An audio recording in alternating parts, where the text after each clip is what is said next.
Di malam yang sesunyi ini aku mau ngevlog lagi. Cia. Oke, ketemu lagi.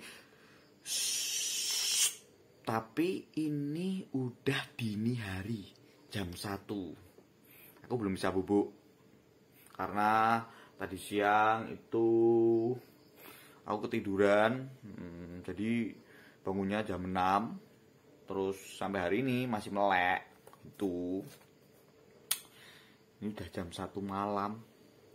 Dan saya lupa 1 dini hari, Dek. Dan saya lupa hari Senin itu harusnya nge-vlog. Tapi terlambat gak apa-apa. Tetap ya. Tetap ceritain ya. Ketemu lagi ya. Oke. Ini posternya udah siapin. Ya, panjang kan? Ya, karena ini punya sejarah panjang juga. Ini adalah poster Mak Ono Asu Mlebu Omah. Ini kata teman-teman saya adalah karya saya yang apa? Itu namanya kok prestis? Bukan. Autis. Bukan. Apa namanya? Ambisi. Bukan ambisius. Karya saya yang masterpiece. Masterpiece namanya. Autis ya, ini memang dikerjakan secara autis, memang bener. Tapi ini karya saya yang masterpiece kata teman saya yang menilai kan orang lain. Ya, ini naskah teater saya yang saya bikin tahun 2009 ketika saya usianya masih 28 tahun. Dan ini digarap bareng-bareng, maksudnya dipentasin di kampung halaman saya di Jalan Minggiran nomor 56C. Tepatnya di Pendopo. Ya, ini masih bersama Teater Temu, bersama teman-teman sekampung saya, tetangga saya. Dan ini adalah karya pamungkas Teater Temu. Sebab setelah ini udah nggak ada lagi karyanya. Teater Temu itu teater di kampung saya yang didirikan oleh Bapak Camat dan teman-teman di Kecamatan Mantri Jeron. Waktu itu dalam rangka festival teater kampung. Dan kami memainkan sebuah karya Megatruh waktu itu, karya Nur WA, dan mendapat banyak prestasi. Ada aktor terbaik, aktris terbaik, dapat penata artis terbaik, juara favorit.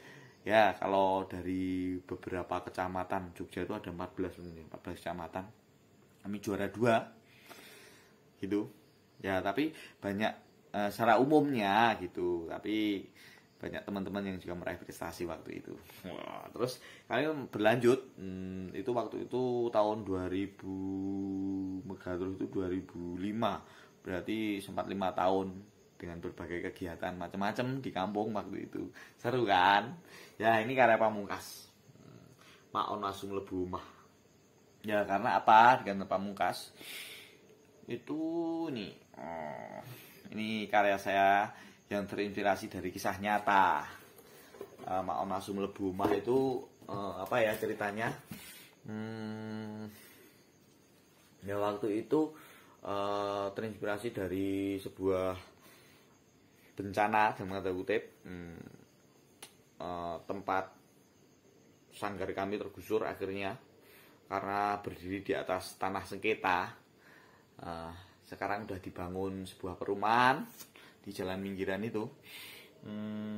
Ini sejarahnya panjang ya. Ini makanya ada ada tangan yang mencerabut rumah-rumah gitu. Ini gambarnya Asita. Ya, waktu itu saya dan teman-teman berkesenian di kampung dan sungguh indah sekali peristiwa-peristiwa waktu itu. Karena kami bahu-membahu bersama-sama mengharumkan nama kecamatan seperti itu. Dan karya ini terinspirasi dari sebuah peristiwa sejarah yang panjang, peristiwa sengketa tanah Karang Abang waktu itu. Nenek saya itu ceritanya jadi waktu itu leluhur saya yang di Mijen, kampung Mijen Minggiran itu kan mendapat dari keraton namanya Hak Ndarbei. mempunyai dikasih tanah gitu. Tapi anehnya itu kakek saya itu nggak ada yang abdi dalam, nggak tahu dapat tanah dari keraton karena apa. Saya tidak sulit melacaknya. Nah, dan salah satu keluarga kakek saya itu ada yang nakal. Waktu itu tanah kan nggak ada ajinya, nggak ada harganya ya. Jadi cuman bisa ditukar sama tembakau, ditukar sama apa? Sepengadek itu kain apa? Pakaian bangsawan gitu. Ya jadi kayak gitu.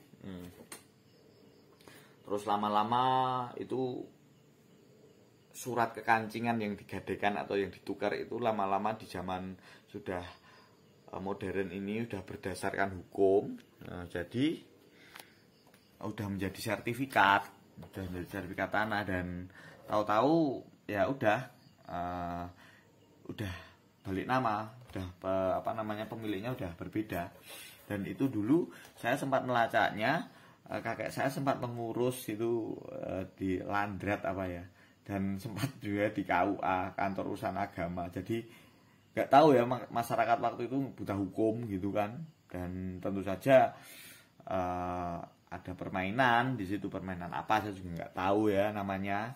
Yang namanya juga harta, tahta, kekuasaan.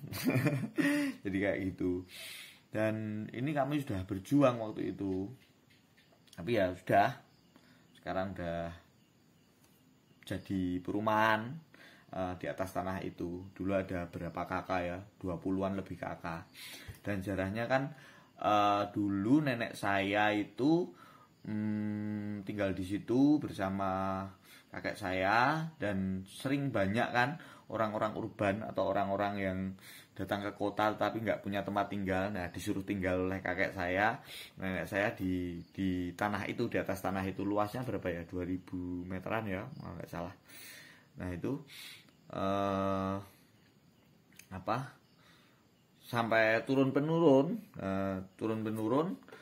turunan keberapa gitu. Dan ada pesan dari nenek saya, katanya itu lemah ini adalah lemah Karang Abang. Lemah Karang Abang. Sok nek ono untran-untran kowe kudu do lunga. Itu bahasa Indonesianya, tanah ini adalah tanah Karang Abang. Karang Abang itu apa? Batu karang yang merah menyala. Panas, tanah panas yang sewaktu-waktu kalau ada untran-untran itu ada sebuah permasalahan atau peristiwa bencana apa gitu. Untran-untran masalah ya. Untran-untran itu apa ya bahasa Indonesianya ya? Ya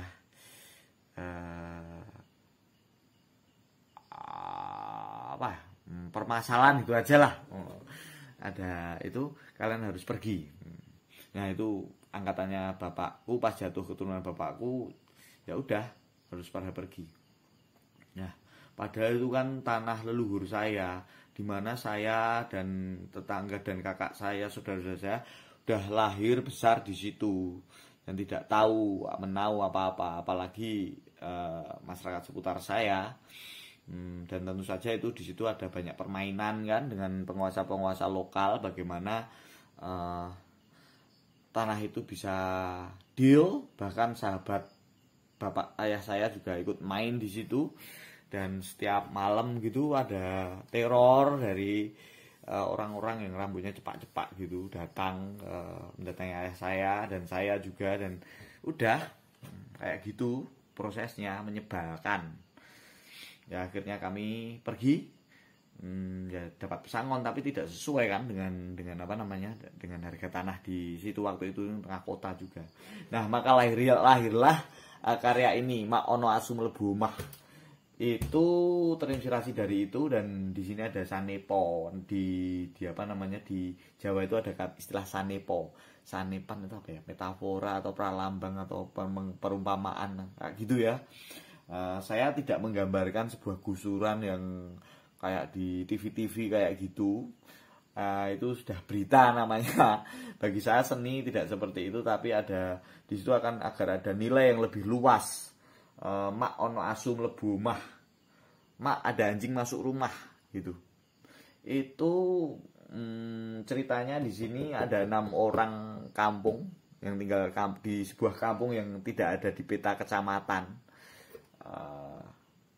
Itu ada 6 orang yang di situ masih bertahan karena semua warga kampung lainnya sudah digigit anjing dan sudah menjadi anjing.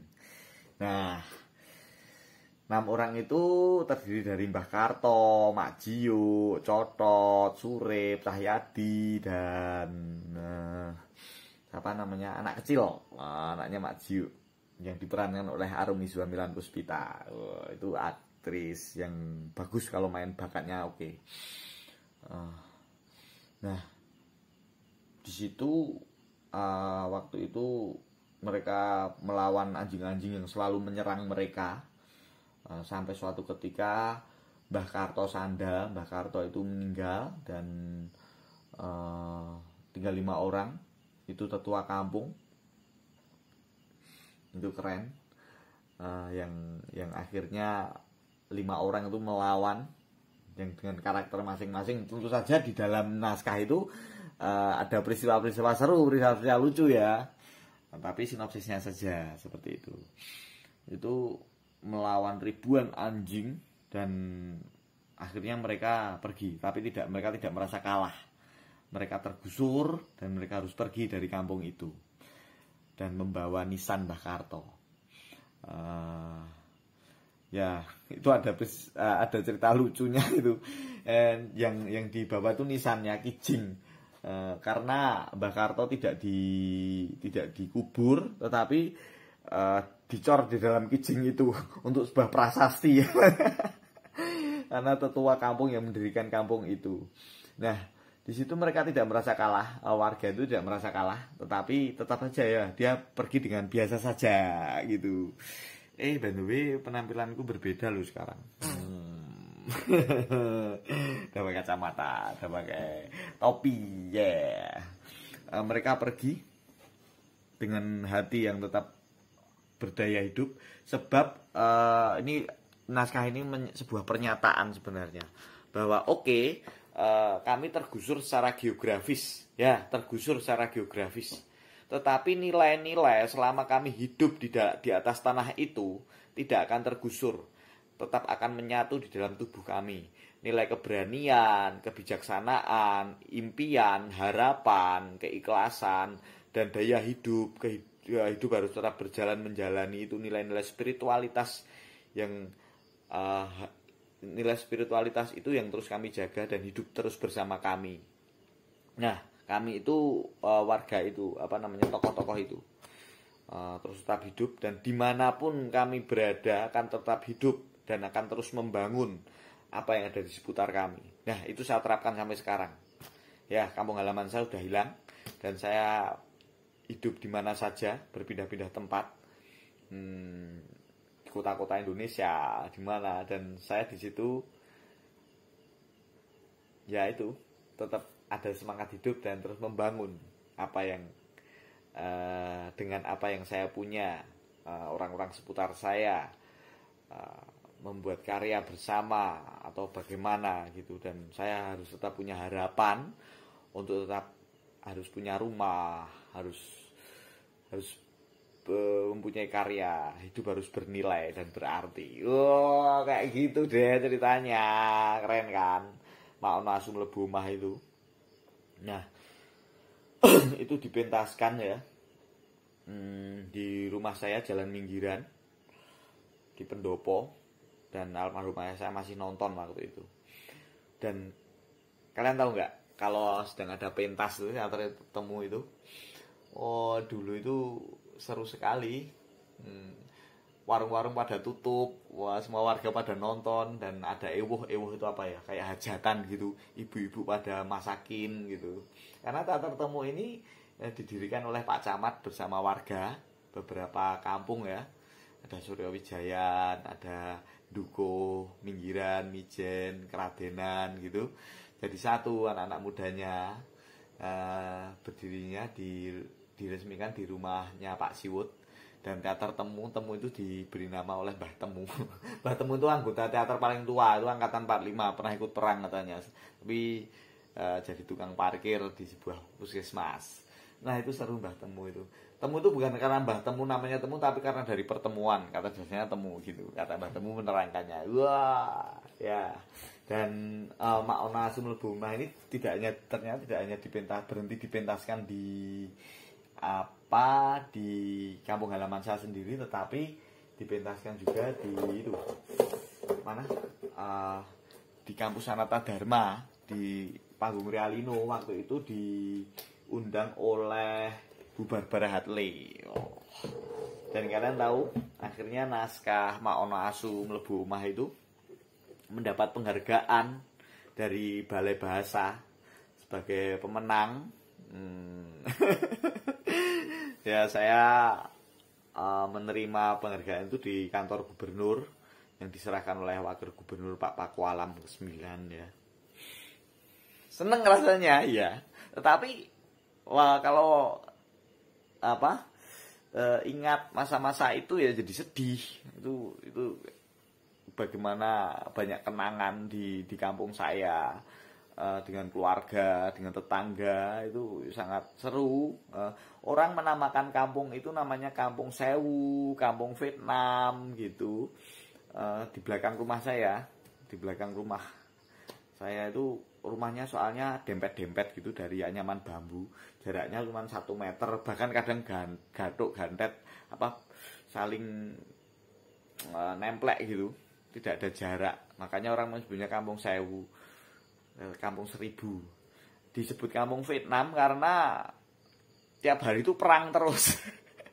Ya banyak keluarga kan, jadi sering pada tengkar padu kayak gitu, entah masalah apa gitu. Dan kadang kampung itu mendapat cap buruk, tapi bagi saya enggak. Itu kampung yang perlu saya bangun dengan kekuatan teman-teman yang ada di situ waktu itu ya, agar tidak dicap buruk terus. Saya mengajak teman-teman di kampung, di tetangga saya itu untuk berkesenian, dan akhirnya benar, kami membuat karya dan mengharumkan nama kecamatan, mempunyai prestasi dan dirayakan kemenangan-kemenangan itu 5 tahun loh, dari 2005 sampai 2010 ya. Kami terus berkarya, walaupun 2008 itu udah pisah-pisah karena udah tergusur, tapi kami tetap kadang latihan dan membuat puisi bersama, buat acara seni apa aja gitu, seru sekali ya. Jadi saya berkaca-kaca, makanya saya tutup. Ceritanya ya bagaimanapun tetap harus berjalan ya, namanya kehidupan. Oke kan?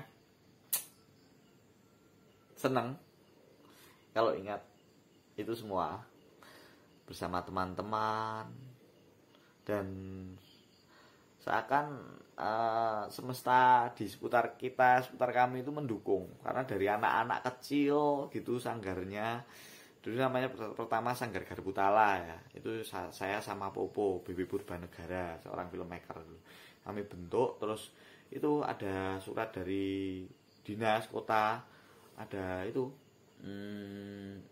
perhelatan seni teater antar kecamatan ya, dan saya menembusi Pak Camat agar Pak Camat membuat undangan atas namanya, dan saya menyebarkan ke teman-teman yang saya anggap potensial dari kampung-kampung itu yang saya amati sendiri, dan berdirilah Teater Temu. Nah di situ dari anak-anak gitu, dari anak-anak remaja, bapak-bapak, ibu-ibu sampai kakek-kakek itu pada ramai berkesenian semua gitu.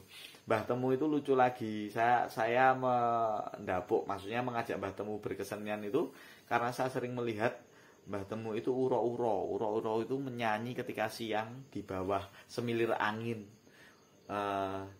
Syair-syairnya sastra-sastra Jawa gitu.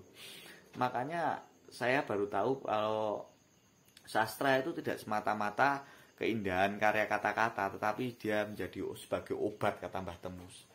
Ya, nembangki obat tele, menyanyi, menembangkan sastra itu, melakukan sastra itu sebagai obat. Karena saya tanya, kaget itu saya. Kenapa tuh Mbah kok sering nyanyi gitu? Ya, karena dia merawat istrinya tercinta ketika sakit, dia rawat Mbah Putri. Mbah Putri ki lara le sakit.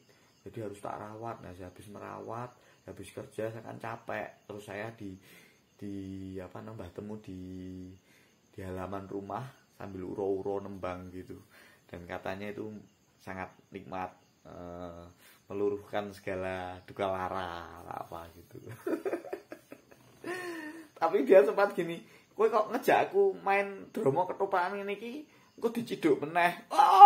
Diciduk ya, traumatik tahun 65 kan, waktu itu ya. Karena orang-orang berkesenian, bermasyarakat dan berkesenian itu waktu itu ditangkapin katanya seperti itu, dan dia trauma. Saya juga tahu sejarahnya dan saya menjelaskan ke Mbah Temu, Mbah, ini yang mengajak Pak Camat. Pak Camat itu dari negara kan, berarti jadi nggak mungkin diciduk gitu. Di PKI kan waktu itu. Nggak mungkin. Terus Mbah Temu yakin dan saya bisa meyakinkan dan Mbah Temu ikut gitu ya. Dan yang lain-lain ya dari kampung lain seperti Pipit Ambar Mirah, Anjar gitu. Ini saya ajak karena sering saya lihat itu putra-putrinya Pak Leo, seorang seniman yang menginspirasi saya waktu kecil. Pak Leo itu memahat batu, memahat kayu gitu, saya nungguin gitu. Seniman di mata saya itu Pak Leo itu. Nah, itu menginspirasi saya sampai sekarang. Saya jadi seneng bergelut dalam bidang seni. Pipit Ambar Mirah itu cewek yang suka ketoprakan. Saya melihatnya di panggung. Dan waktu kecil juga sering saya melihat dia wirawiri di kampung halaman saya. Terus tentu saja Ibob yang desain poster-posternya, desainernya Ibob ini. Terus ya udah seneng kami terus berkarya bersama, dan teman-teman yang lain juga tiap malam gitu. Jadi banyak kegiatan yang positif, dan kalau ingat saya kangen dan bikin kadang terharu dan mata saya berkaca-kaca. Saya ingin kembali masa waktu itu, indah sekali. Saya waktu masih muda ya, masih usia 24. Ini karya tahun 2009, saya masih usia 28. Gitu ya. Oke. Malam ini cukup sampai di sini. Besok saya lanjut lagi. Ya, saya habiskan apostopernya di sini dan besok segera ke tema-tema yang lain.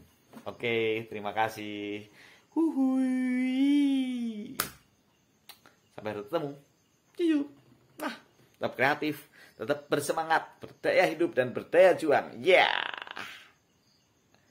Belum mati. Ih.